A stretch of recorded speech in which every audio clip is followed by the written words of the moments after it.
Waking up in Boston town, best pups in the city all around.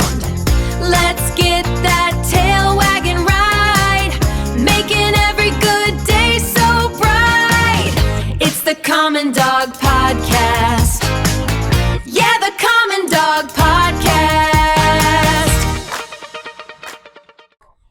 Hi, and welcome to the Common Dog Podcast. I am your host, Laura Janelle. I have with me today JB, my general manager, and Sabrina, my desk manager. And they have two cute little dogs who are joining us today. Why don't you introduce your pup there? This is Pebbles. Pebbles is a year and a half, and he is a long-haired dachshund, mini. And he started coming to us a little while ago for training and structured. So he comes pretty frequently. And then that is his brother. This is Churro. Like the dessert. Yes. Everybody's favorite. And how old is Churro? 2.5. 2.5. And Churro doesn't come as often as Pebbles, right? You know, they're very different. Very Very different dogs. Yeah. Churro's like super confident, obviously. Churro just Pebbles is a little bit more timid with new people and new experiences. Come here, puppies. and- Good boys. So Come he on, needed Bubbles. a little bit of help, and Churro just kind of goes with the flow. But they are both here for a pretty long boarding Yeah. for the two of them. And you know, when I talked to the owners about having them on the podcast, I also talked about oh my god, I keep wanting to call each of them their own other name. Yeah. I talked about Pebbles struggling to eat a little bit. Before we jump right in, I need to say what we're talking about. So it kind of goes along with what we're going to talk about today. Okay. So today on our podcast, we are talking about how we care for the facility here at the Common Dog here in Everett, and also how we care for the dogs who are staying with us and all the procedures that we have that kind of go along with that. And how every dog is treated like an individual here. So different dogs require different care. Mhm. So you can jump back into what you were saying. So I saw that they were boarding here. You know, we check our boarding reservations pretty frequently to see who's coming in, who might need some help, you know, this, that, and the other thing. And I saw that they were coming into board for a long stay, and I kind of knew, you know, they might need a little bit more help because they've not boarded this long, at least here. How long is their stay? 2 weeks? 2 weeks. 2 weeks? About 2 weeks. Parents are off having fun, Yeah, they're hopefully. having a blast, hopefully. Good. So, you know, knowing that and knowing, you know, Churro does have a little bit of separation anxiety, and he just, you know, is a little timid with a lot of situations. I figured they were going to have somewhat of a difficult stay. Churro is fine, though. The only issue we're having right now with Pebs is Pebbles is Hi, sweet being boy. picky about eating. He doesn't always want to eat. Well, the dogs so- that come and board with us, they are doing the rounds right now, running around like it's the Indianapolis 500. Oh, that's cute. You should get that on film. Oh my goodness, their parents would be so happy. Whee! And this is the other part of it, why I wanted to bring them up here, is because it's such a long stay for them. What are you doing? Are you And biting they your brother? They could get a break out of the yard and just be together for a bit. Oh, they're so cute. They are adorable. We get a lot of dogs. We've had 4 now. This is 3 and 4 of being guests on our podcast, because we do have. It wasn't always the case. We didn't always have dachshunds. They've gotten much more popular, I would say, since COVID. Yeah. We've Yeah. seen a real increase in dogs, or in miniature dachshunds. Miniature We don't dogs. see many. What are they called? Standard or regular? No, yeah, we don't see a whole lot of standards. Running around like crazy. Running around like crazy. All right. We're having a So blast. you were talking about how they both have very different needs while staying with us, Yeah. and they are picky eaters or just not good eaters. This one is not a problem. Pebbles is a bit picky. He's like, he'll eat some of his meal, but not always. And you know, one of the ways that we keep ahead of that in this facility is we have a scale. Right. to check the dog's weights. So when they got come weighed in- when they came in, Yeah. So when they come in, each dog gets weighed, Mhm. and then. their next weigh-in is probably either today or tomorrow. So how often do they get weighed when they're here, Vince? Every 4 days if they're staying for more than 3 days. Gotcha. Or I'm sorry, that backwards. I have to cut that out. Every 4 days if they're staying for more than 3 days. Or I just said that the same way. You said it the exact same way. Then it's the right way. Just ignore it. Yeah, so I noticed this. We check the feeding reports daily to see where the dogs are eating, if they're eating a lot, if they're not eating enough, et cetera, et cetera. So we have a software program called Paw Partners where every dog that's staying with us, every single meal, we check whether they've eaten all of it, half of it, or just some of it. And what is our policy if they skip a meal? Like how many meals get skipped before 2. something happens? 2. So they can miss 2 meals before we have to intervene, whether that's adding something into their food, contacting their owners, something like that. And what do we, with permission, of course, what's our typical go-to if a dog isn't eating well with us initially? Well, we do try to add water to their food just to see if maybe making their own food fragrant is enough to get them to eat. If not, then we'll explore different options, like we have house food, so wet food, or we might try some like hot dogs or some whipped cream. So we They kinda doctor get it a yeah, little they bit. kind of get a buffet to see. Little what they chicken like. broth or a Yeah. little beef broth, Yeah. things And like that. When we find something that works, we put it in their notes. too. Right. So like Harley, the Dane, Mhm. yogurt. Yep. She loves yogurt. He likes cheese, the mom said. So we Do you can try like some cheese? shredded cheese in your food? Does that sound like a good idea? So we bud? have some dogs that come to us with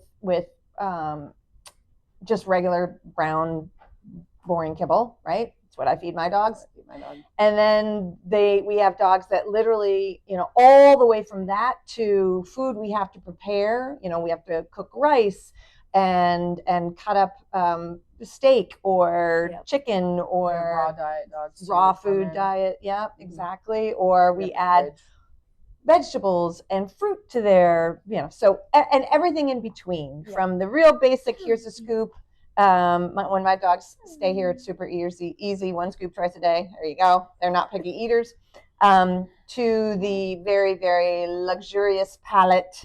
Yes, I shall put this on Shiitake's tongue and they will eat it. I mean, there are dogs that don't like eating alone and will sit with them Yeah. while they Yeah. eat. Nice. Or Historically, there was a dog I had to spoon feed. yeah, it's a little time consuming. Yeah. So- There was a dog I had to spoon feed quite a bit. Pretty much almost every time he stayed with us, or somebody else could, but I was like his guy. yeah. That he liked so much. We recently had a dog who would only eat at the front desk. Oh, yeah, yep, yep, Oh, Yep. Yeah. So sometimes we move them around. It might just be Yep. their room or where they are. right, yeah. What you getting? Go get it. Go get it, Churro. Bubbles is like, oh no. Bubbles is hiding, and Churro is lunging for whatever is attacking us in the moment, Good which job, is Churro. actually nothing. Did you get it? Wait, was it air? Did you figure out it was nothing? All right, so all kinds of different things that we do to help dogs. But if they skip a meal, it's okay. If they skip 2 meals, then we get involved with trying to find how we can get them to be better eaters. Yeah. Look at all those treats in there, bud. Go get them. Go get them. And then, of course, we have dogs who have food allergies. Yeah. So what do we do with dogs that have known food allergies? So it goes into their profile first. It's in their notes. They have a tag around their picture. There's a specific color that goes around their picture that it tells everybody in the facility this dog has an allergy. And that's on their food chart, right? Yeah. Their scorecard where Yes. we're aware, like, this is a food allergy, so you need to Yes. be really aware that they don't get anything that they might be allergic to. Yes, and in addition to that, we'll put an additional card on the door that says this dog has an allergy, especially if they have like an anaphylactic reaction or anything like that. Yeah. We like to make sure that everybody in the facility is aware of that. So we make Right. sure it goes into their profile and even into their feeding instructions. But Yeah. it needs to be just very clear on their door. Right. Okay.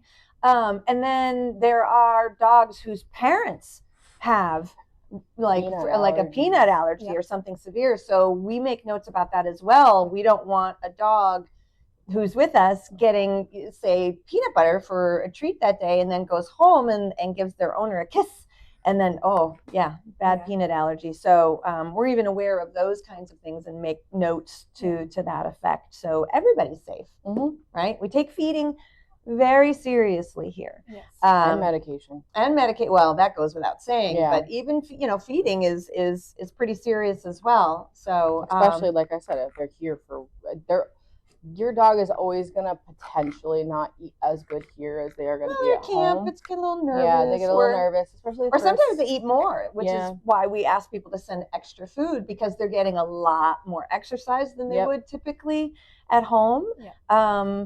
So they might have a bigger appetite. Yeah. Right. Yeah, for sure. So, and then we also have a snack of the day, which is something that we offer that clients can sign up for, whether they're here for daycare or for boarding. A lot of our clients love the snack of the day, and it's just what it sounds like. We make a snack.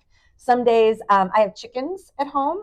I live up in the country a little bit, so we have chickens, and I'll bring in fresh eggs, and we'll make some sort of chicken dish, or we'll have hard-boiled eggs or something along those lines, where that's the snack of the day.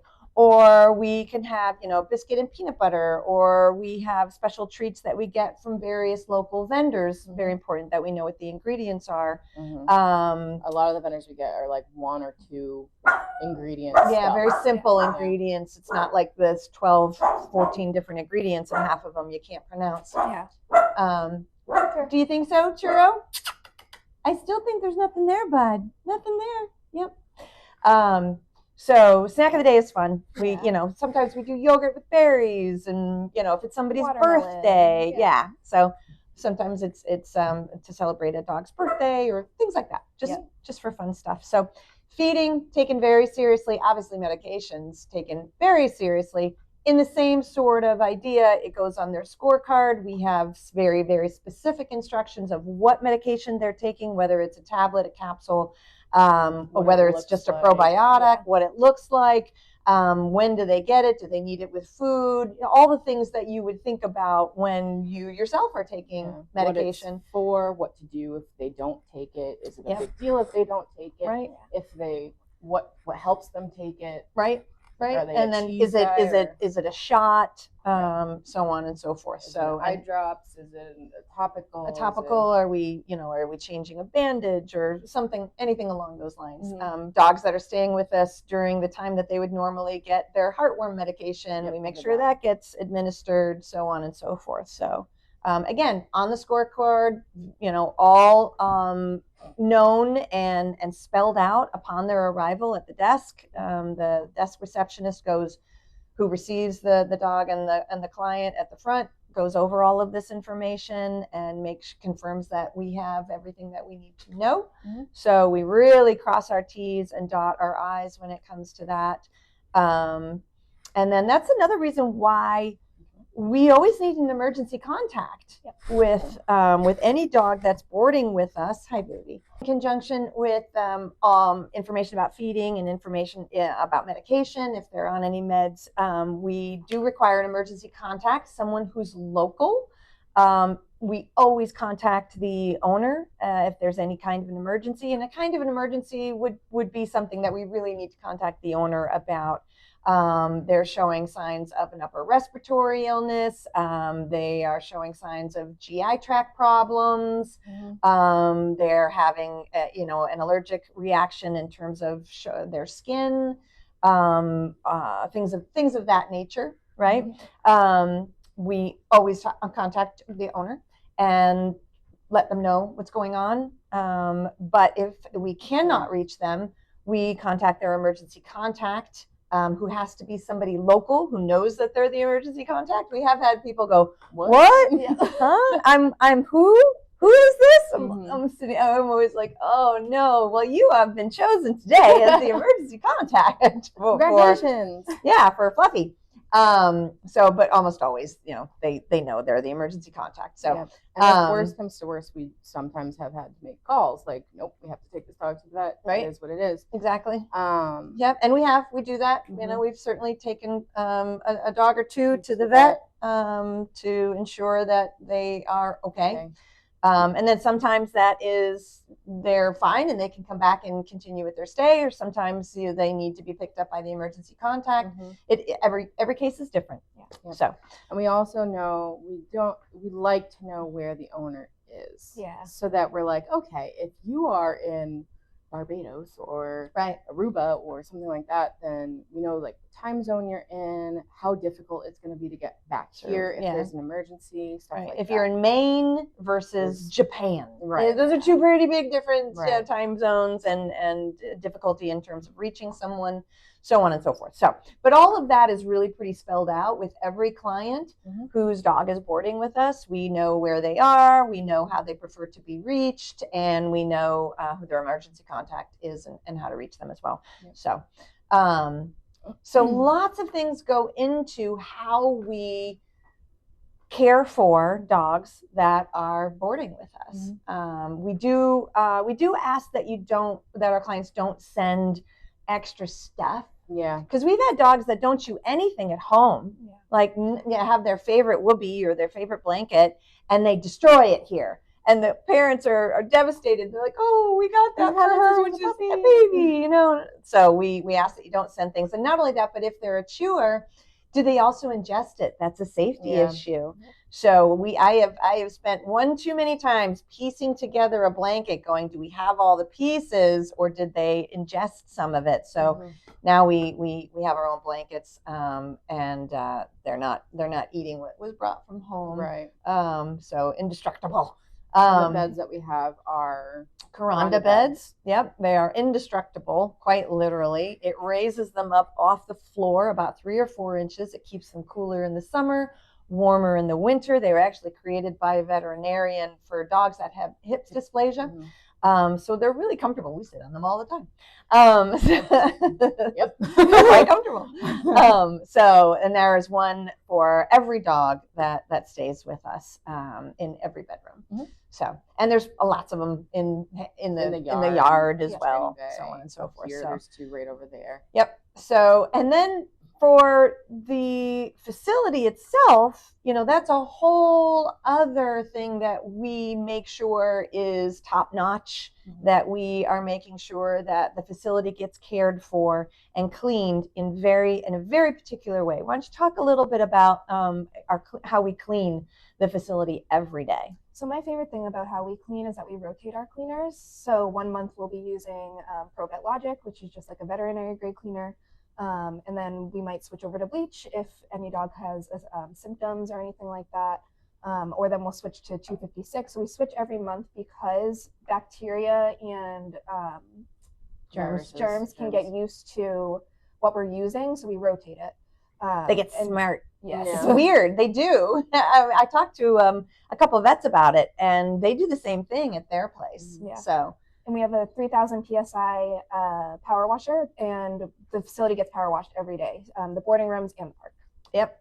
And there's a drain system that goes throughout the entire building.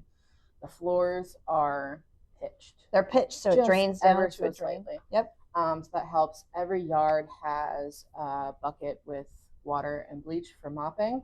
So we clean on contact with any fecal or right, and that really helps reduce sharing any parasites or germs.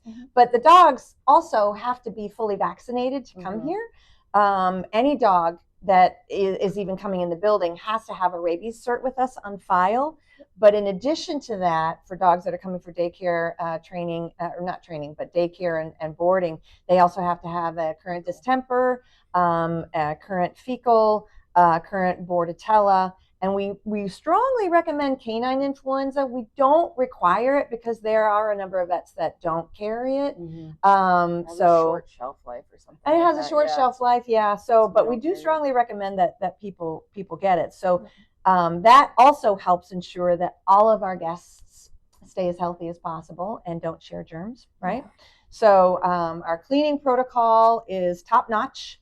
And the products that we use are veterinarian grade products, and we are fastidious about making sure that everything is really passes the sniff test, but also is sanitary. We have We also have an enzyme cleaner. we have an enzymatic cleaner that, literally eats fecal matter and urine crystals, and we use that on a daily basis as well. So to help with any airborne illnesses, we have a really awesome HVAC system throughout the entire building. But we have 4 massive HVAC units, and 2 of them are for the back where the dogs are, the dog bedrooms are.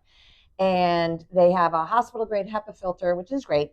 But on top of that, these units are so large that they're actually able to change out the air in the building every 15 minutes. So that really reduces us sharing germs and the dogs sharing germs. Yep. So fresh air rotated every 15 minutes throughout the building, which really reduces the chance of dogs getting kennel cough or canine influenza, because those are airborne, right? So and it really, you can, when you go into the indoor park, get it, churro. You can smell the difference too. The air is fresh. The air is clean, right? It brings it in from outside, puts it through a hospital grade HEPA filter, and changes that every 15 minutes. So that in and of itself is pretty awesome. You are easily distractible, sir. Are you being distracting? So we've got, amazing cleaning protocols. We've got really great air filtration systems. And then just, making sure that the facility itself is clean. We've had some people where they've taken a tour, and they'll comment, they'll say, wow, this place doesn't smell like dog at all. When I first walked in here, when I came in for my interview, I was like, am I in the right Are there dogs place? here? I'm confused. And I would say the HVAC system and the drains are probably the 2 most efficient things. Well, our pressure washer system is really huge. I mean, there are a lot of places that advertise, we do a deep clean, every 4 or 6 weeks. We do it every night. Literally every single night, that pressure washer system is being utilized to clean. You can watch it if you have a cameras. Yeah, you can watch them clean at night. Right. If you're really interested. Yep. And that's another point in terms of our safety. Oh, yeah. So I have 32 cameras throughout the facility, 4 of which our clients have access to and can watch 24/7. It's a little addicting, I'll tell you. We've had some clients share stories about how they got in trouble at work watching the doggy cameras. And then we have cameras in our king suites. So if you wanted to have a camera, have access to a camera to watch your dog in their room, that's available as well in our king suites. And it really does help in terms of teaching staff, dog body language and what to look for. We use it as a teaching tool all the time. But it really does. It really helps people feel more comfortable to be able to do a little check-in, right? And see your pup, and be able to see the facility, right? And there's no hours of when it's available, and you can only look at it between 11 and 12 and 3 and 4 on Tuesdays and Thursdays. No, they're 24 hours, 7 days a week. So, and it also, helps the management team be able to look in and make sure things are running swimmingly as they should be. So we could not be in the facility, but still be able to see what's going on at the facility. So that's always helpful as well. So, and then we give tours of the facility, which really also, there's no specific day that we won't do a tour, or we only do tours on these days, and you can only see X, Y, or Z. I joke and say you can Pearl Harbor us. Come in and do the sniff test. We'll give you a tour. It's harder if you show up at 7 o'clock in the morning when we open and there's a line out the door. We might suggest maybe coming at a later time. And same thing for pickup. If you show up at 5:30 in the evening, we have a line out the door for dogs being waiting to get picked up. But we're happy to give tours. We have a virtual tour on our website. So transparency is part of what we offer. I know of a number of clients that drive by other facilities because they can see what's going on here. They can get a tour whenever they want. They have access to cameras and It smells clean. It smells clean. Their dogs Definitely don't go home stinky. right. They're not covered in wetness and so we have canine turf outside, which gets enzymatically cleaned every night, and we have with the power washer as well. With the power washer. Yep, and we have epoxied floors that are antimicrobial, so they don't hold on to germs and dirt. So everything we do, our entire setup, all of our procedures have formed over time. Over 20 plus 25 plus almost 30 years. Yeah. We've been doing this, and we've put together a great crew and an awesome procedure on how to ensure that dogs' safety is number one, and fun comes a close second. Yeah, it does. So, but it's we've had staff that have worked at other places, right? And one of the things that they always say is it doesn't smell in here, and oh my god, it's organized. It's organized. It's clean. Everybody bins, knows what they're doing. They know what they're doing. Your dog, when they come in for boarding, all of their stuff is going to go in their own bin. It has its own spot on the shelf in the back, and that goes for each dog. It goes even for if they're every siblings. dog. Yep. So they have their own stuff. We know where everything is. There's notes if things are, say, in the refrigerator that they need for feeding. We have two refrigerators to support food that clients bring that needs to be refrigerated or frozen. Yep, or meds that need to be refrigerated, like insulin and stuff like that. Yep. And we're very communicative if there are issues with. Well, transparency any kind of is key. I would want a place that's telling me what's going on. Yeah. I would want my dog at a place where I could get a tour. Yep. The whole, we can't give you a tour because of insurance purposes. Baloney. That is a bunch of hooey. So they just don't want to give you a tour. So ultimately, I think that over the years we've added things to our procedures to ensure taking that extra step, making sure that fine-tuning things. Exactly. Everybody's on the same page. Everybody knows what they're doing. And then the training of our staff really falls into this category of what we are doing here to ensure that your dog is safe and enjoying themselves. Yeah. So and that comes along with it too. Like, for example, like these two guys, everybody obviously loves the dogs when they're coming here, and if somebody's noticing something, they will bring it to yours or mine attention and be like, hey, Churro is struggling, Pebbles is struggling, what can we do? Hey, can I bring Ashley? Yesterday she wanted to bring Lucy up front to the desk. She brings dogs up to the desk all the time. It's really it's fun. It's so cute. Hey, this dog is struggling this week with their boarding. Can I bring this dog on my lunch break? Like, we do that on its own sometimes, and we'll let you know if we're having like some struggle. Your dog is having some struggles, and how to help that the next time. There's been many a dog up in my office. Many a dog. We offer a lot of add-on services that help your dog have a better stay for them. It enhances their experience here, so that this is a positive, great place that they want to come back to. Home is best. Home is always best for your dog, but we try to be a really close second. I know, they're both gorgeous. Oh my goodness. So what should be our tip today as we close out here? If you utilize little fuzzies everywhere. If you utilize a boarding facility, a veterinary facility, or anything like that, ask them what their cleaning procedures are. Ask them their cleaning procedures. Ask for a tour. I would not let my dog stay at a place I can't get a tour of. Absolutely not. I mean, even my kids, I can see what's going on. Right. Whenever if I want to just drop in, I can. Right. And it should be the same for your dogs. Right. The don't tell motels of yesteryear. No, that you shouldn't. You should be afraid of a place that won't be just transparent about what they're doing and how things are going, and so on and so forth. Yeah. So that's our tip. Right. Don't stay at a place you can't you can't take a tour if you can't see, because they're likely hiding something. Yeah. Anyway, thank you so much for joining us today, and we'll see you next week.